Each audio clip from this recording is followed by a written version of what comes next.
പച്ചപിടിച്ച് ഇദ്ദേഹം ഓസ്ട്രേലിയയിലേക്ക് പോകുമായിരുന്നു. വിദേശ രാജ്യങ്ങളെല്ലാം സന്ദർശനം നടത്തുന്ന ആളാണ് ഇദ്ദേഹം. എല്ലാത്തിനും അവസാന വാക്കാണല്ലോ, എല്ലാത്തിൻ്റെ ശരികേടും ഒക്കെ തീരുമാനിക്കുന്ന അദ്ദേഹമാണ് ഫസൽ ഗഫൂർ എന്ന് പറഞ്ഞു കഴിഞ്ഞാൽ.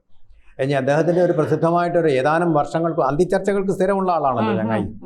സ്നേഹമുള്ള ആളൊക്കെ തന്നെയാണ്. അദ്ദേഹത്തിൻ്റെ അച്ഛനും അതുപോലെ സ്നേഹം. ഞങ്ങൾക്ക് മലയാള മനോരമയിലുള്ളപ്പോൾ MES ലോഡ്ജിലൊക്കെ മുറി ഒരുക്കി തരുന്ന ആളാണ്. ഡോക്ടറായിരുന്നു ദഹു.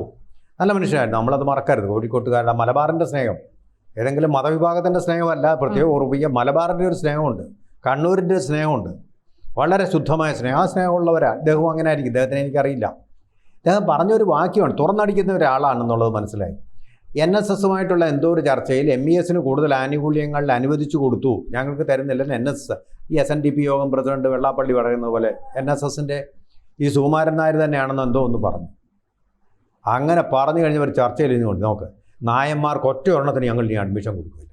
ചാനലിൽ ഇരുന്നുകൊണ്ട് പറയുക. NSSൻ്റെ പ്രസിഡന്റ് പറഞ്ഞതിന് നായന്മാർ മുഴുവനായിട്ട് ശിക്ഷിക്കേണ്ട കാര്യമുണ്ടോ? എന്തൊരു വിവരക്കേടാത്. NSS കരയോഗത്തിൽ അംഗങ്ങളായിട്ട് എത്ര പേരുണ്ട്? അല്ല, ഫസൽ ഗഫൂർ ഇക്കറിയാൻ സുകുമാരൻ നായർ അല്ല NSS. അന്നേ ഞാൻ വിചാരിച്ചാൽ എവിടെങ്കിലും ഇട്ടൊരു കൊട്ട് കിട്ടണം. ഇപ്പം അത് കിട്ടി.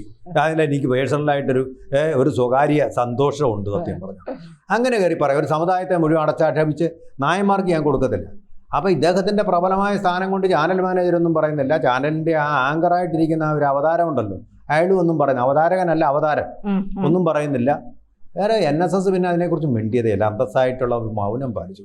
അതാണ് ഒരു തറവാടിത്തം എന്ന് പറയുന്നത്. ഇങ്ങനെയൊക്കെ പറയാമോ? NSS പ്രസിഡന്റ് എന്തെങ്കിലും പറഞ്ഞ ഉടൻ നായന്മാരെ മുഴുവൻ ശിക്ഷിക്കുക. എങ്ങനെയാണോ വേണ്ടത്?